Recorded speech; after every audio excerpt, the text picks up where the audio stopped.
Bon et voilà, c'est parti. Alors je suis donc à l'AREA 51 avec Griffon. Bonjour, bonjour. Donc on est parti pour l'interview en question, comme je vous avais dit sur la page. Eh ben on est parti. Bon alors Griffon, aujourd'hui si tu devais te présenter, qu'est-ce que tu nous dirais? Qu'est-ce que je dirais? Président de l'association AREA, presque une vingtaine d'années d'airsoft derrière, vraiment c'est mineur, c'est pas bien. Voilà, création de l'association, depuis 8 ans on s'est implanté dans la région et voilà, je vois pas ce que je peux dire de plus. D'accord, d'accord. Alors pourquoi avoir choisi ce pseudo Griffon justement? Alors, Griffon, rien à voir avec Harry Potter, ça c'est la base. Rien à voir avec le chien tout moche, ça aussi, c'est clair et net. C'est parti depuis tout petit, à l'école, voilà, je jouais beaucoup à des jeux de monstres avec les copains. Et il y avait toujours cette créature avec des griffes, donc Griffon, c'est parti de là. Mais quand j'étais gosse, voilà, je connaissais ni l'oiseau légendaire, ni le chien. Donc maintenant, aujourd'hui, j'ai toujours porté ce pseudo-là. D'accord.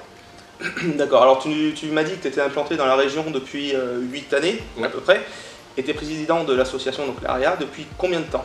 Depuis sa création, en fait, ici ça fait à peu près 15 ans qu'on y vit, et donc je faisais l'airsoft avant d'avoir 18 ans, et dès que j'ai eu 18 ans, l'âge légal, et bien j'ai essayé toutes les associations du coin, du département, et on ne trouvait pas notre style, et avec 3 amis, on a décidé de créer l'AREA 51, et donc dès que j'ai eu 18 ans, on a créé l'AREA officiellement sur le domicile.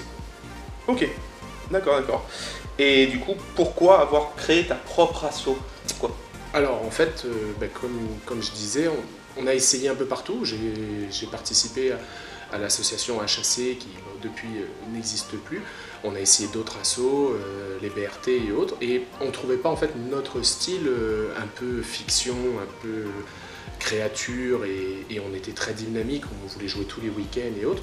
Donc à un moment, avec Iceman, on s'est regardé et on a dit faut créer notre style, notre association. Et à l'époque, les associations qui existaient nous disaient non, faites pas ça, il y a déjà beaucoup trop d'associations, rejoignez les rangs. Et on n'avait pas notre style à nous. Donc on a créé l'AREA 51 et aujourd'hui voilà, on en est là. D'accord, ok. Et elle représente quoi pour toi cette asso? Mon bébé, c'est clairement mon bébé. C'était à la base une petite asso de copains, c'est devenu une passion. Et voilà, je vis AREA, je pense AREA, et mon but, voilà, c'est chaque matin que je me lève, en complément de mon travail que je fais ici, si je peux, je me jette dessus et j'essaye toujours de l'améliorer. C'est devenu une passion. Concrètement, c'est une passion. C'est ta deuxième vie, quoi. Ouais, oui, complètement. D'accord. Alors, combien de membres compte à peu près aujourd'hui l'AREA? Actuellement, on est à 43 adhérents. Une certaine année, on était monté à 75. Là, c'était plus gérable. On avait perdu un peu cet esprit famille, c'était vraiment trop de monde. Donc là, maintenant, voilà, chaque année, on essaye de figer à 40, 45 max. Le but, voilà, n'est pas de dépasser cette limite-là. D'accord.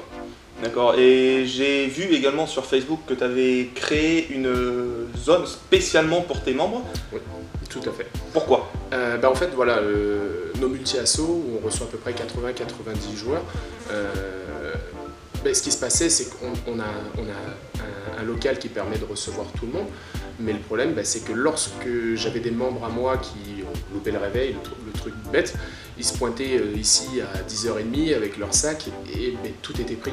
Toutes les tables étaient prises par les assos amis et les copains. Donc leur propre asso qui organisait une multi-asso, ils n'avaient même pas de place alors que c'est chez eux. Et ça devenait un problème vraiment qui me dérangeait de plus en plus. Et donc j'en ai parlé au CA, j'ai dit écoutez, il faut qu'on agrandisse. Comment, quoi? Et lors de cette réunion, j'ai proposé à tous les adhérents de se cotiser en fait, qu'on établisse un devis de l'extension. Et on s'est dit voilà, chacun se paye sa partie parce que l'AREA n'avait pas du tout les moyens de créer ce genre de choses. Et donc on a créé la chape, on a monté les murs et maintenant chaque adhérent a 1,20 m pour lui où il peut y laisser son matériel en toute sécurité. Et au moins, s'il vient à 10h et il loupe quelque chose, il a toujours son petit coin qui l'attend. D'accord. Okay. Et donc du coup, c'est une extension qui est revenue relativement chère où tout le monde a participé, hein. C'est bien ça? Ah complètement, en fait on a divisé le devis parce qu'on ne voulait pas que ça soit l'association qui l'aurait, qu'on voulait que ça appartienne à leurs membres. Et donc on a divisé le devis et après on a eu des dons de certains membres, bien entendu, qui croyaient en ce projet, à cette amélioration-là. Et donc voilà, chaque membre avait sa place à temps, on a divisé vraiment au plus bas, avec une participation de l'asso quand même, parce que c'était le but qu'on essaye de réduire les coûts. Et maintenant, chaque adhérent a son emplacement, et ça, tant qu'il est adhérent de l'association, ça lui appartient. T'en es propriétaire si je dis pas de bêtises. Tout à fait. J'habite chez la maman. D'accord. Et du coup, que fais-tu justement de l'argent récolté durant les parties? Alors déjà, à l'AREA 51, ça a toujours été gratuit si on possède une assurance Airsoft. On vient avec son sandwich, donc déjà l'accès terrain n'a jamais été fait facturer, sauf en cas d'OP. Mais là, quand il y a un tarif pour la journée, c'est automatiquement parce qu'il y a un repas qui est proposé ou ce genre de choses. Sinon, après, dès qu'on arrive à avoir un peu de sous, que ce soit cotisation ou avec les repas qu'on peut fournir sur le terrain, et voilà, concrètement et clairement, voilà où vont l'argent. C'est l'achat de planches, c'est la location de camions pour y faire venir des pelleteuses, acheter des carcasses de bus, tous ces accessoires-là qui nous permettent à chaque fois d'embellir, d'agrandir et de proposer aux joueurs un terrain qui change tout au courant de l'année. Même si on a la chance d'avoir un terrain privé, tout ça représente des sous et on essaie toujours de l'investir au maximum pour le plaisir des joueurs. Ok, nickel. Donc du coup, ça en amène à ma prochaine question. Entre les PAF et les sous que tu peux récolter, t'arrive-t-il de prendre de ton propre argent pour l'amélioration du terrain ou même de la safe zone, qui est, on va le dire, l'une des plus belles de la région quand même? Ça fait plaisir. Bon, après voilà, j'ai des membres en or derrière qui aident à l'amélioration et tout ça. Après, pour ce qui est de l'argent personnel, on a de la chance d'être qu'entre nous, parce que sinon j'ai une gentille compagne du nom d'Harmonie qui me sauterait dessus en me disant « Arrête de claquer ton argent dans l'assaut !» Parce que voilà, c'est... Donc oui, pour répondre à la question, franchement, c'est ma passion. Donc dès que je trouve une bêtise pour améliorer l'assaut ou autre, c'est des cadeaux que je fais à mon assaut. Donc malheureusement, malheureusement oui et non. Il y a mon argent qui y passe, mais bon, c'est pour la bonne cause, c'est pour ma passion, donc voilà. Ok, très bien. Peux-tu nous expliquer un peu plus en détail ce que tu as voulu faire des différentes zones de ton terrain? Alors je sais que par exemple, tu as la zone centrale qui est appelée le Hive. Alors pourquoi? Alors le Hive, c'est simple, zone centrale, on va dire le QG le plus important. Le Hive, tout bêtement, c'est tiré de Resident Evil. Le Hive qui veut dire la ruche dans ce film. Donc c'est une base souterraine où ils y font toutes les modifications génétiques et interdites. Et nous, on ne pouvait pas non plus creuser une base souterraine. Donc on l'a voulu la faire au-dessus. Donc c'est vraiment la tour qui culmine sur le terrain. Donc c'est vraiment le QG important. Si vous détenez le Hive, déjà vous avez un gros potentiel pour combattre l'adversaire. Donc le Hive, voilà, c'est parti de là. On a également un QG en forme de bateau qui se nomme Arcadia. Donc pareil, tiré de Resident Evil. On a le bus Area 51 Corporation qui est également, on essaye de garder cet esprit zombie qui est un peu notre marque de fabrique, tout ce qui va être scénario loufoque, monstres, créatures. Donc voilà, c'est pour ça que ça s'appelle le Hive. Ok, très bien. Et mis à part donc la partie du bateau que tu nous as expliqué et le bus, les autres zones portent également un nom? Voilà, alors ce QG là, notamment Citadel, d'ailleurs qui a la chance d'être filmé sûrement pour la dernière fois parce que c'est le prochain QG qu'on va détruire, parce que voilà, ça a des années, ça vieillit et ça a besoin d'être renouvelé. Après là-bas, on a un QG avec une niche pour notre ami Doberman qui est un adhérent de l'association. Le QG s'appelle Nicheland.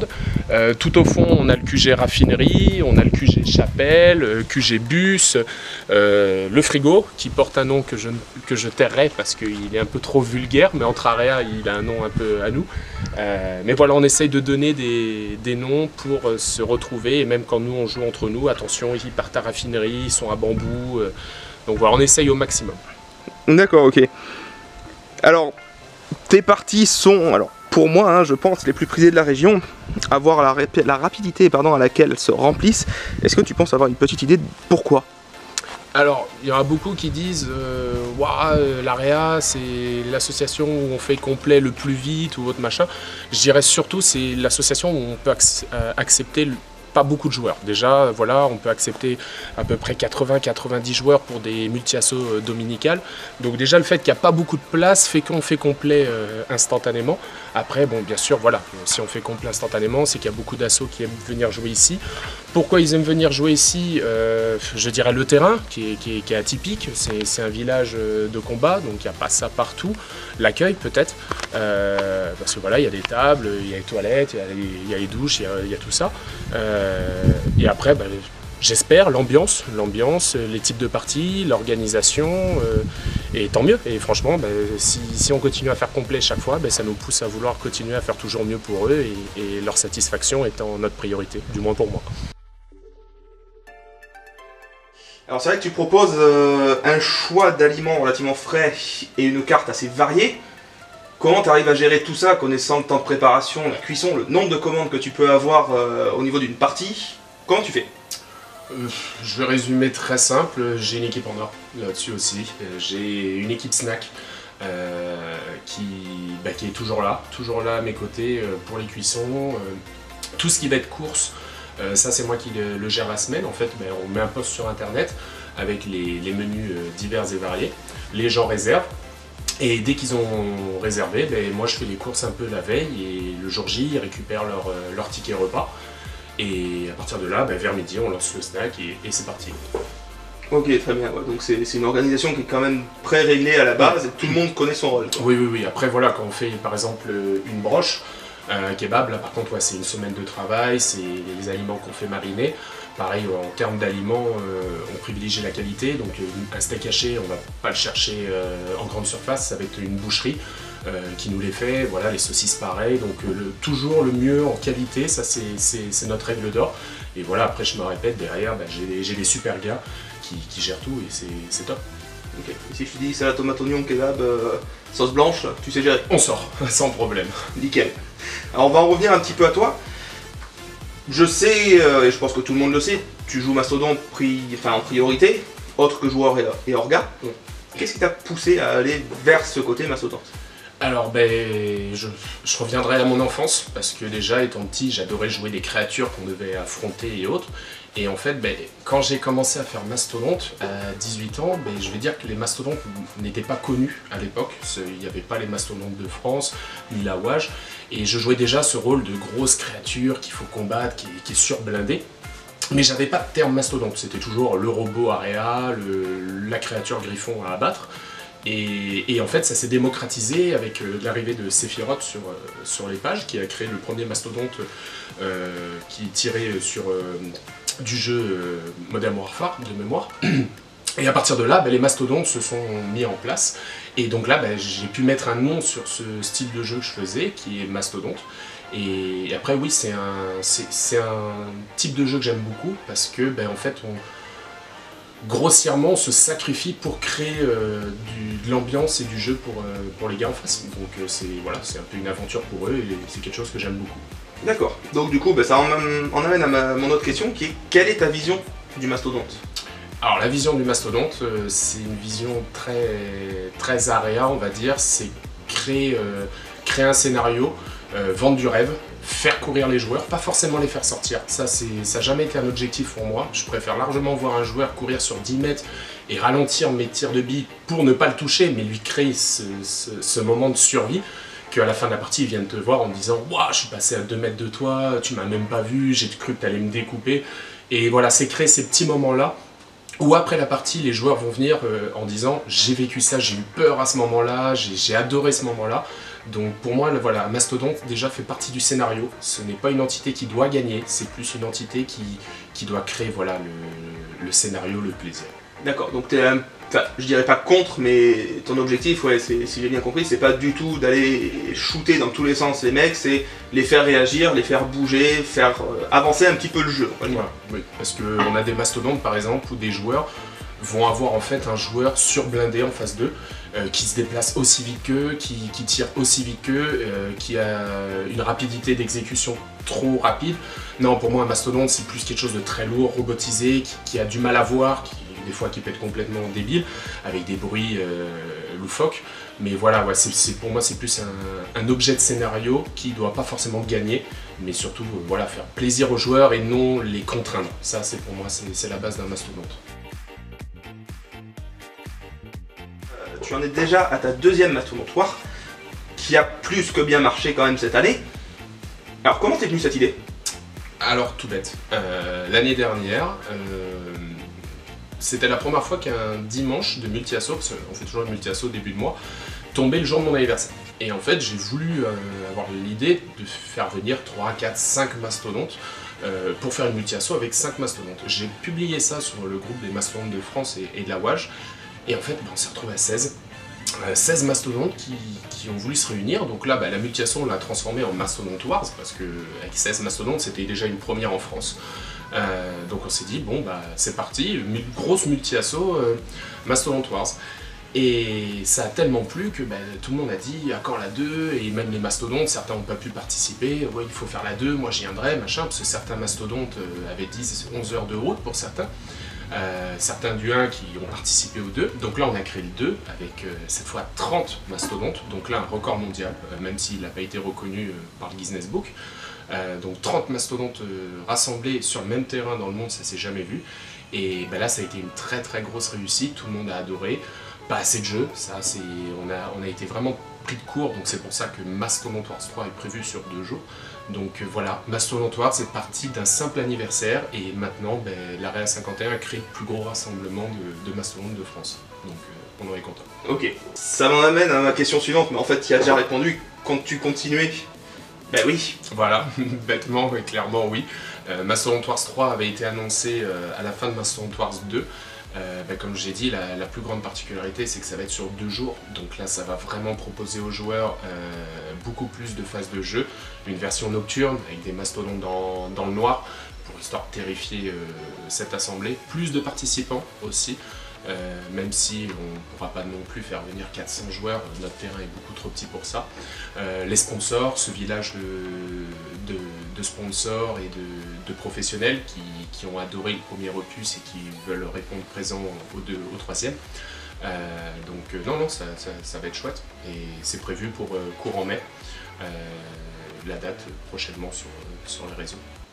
Ok, et donc pour terminer ce petit interview, j'ai une question relativement personnelle à te poser. Il faut que tu sois franc. Ok. Ok. T'es plutôt fondue ou raclette? Raclette. Pourquoi? Parce que j'aime les fromages qui fouettent.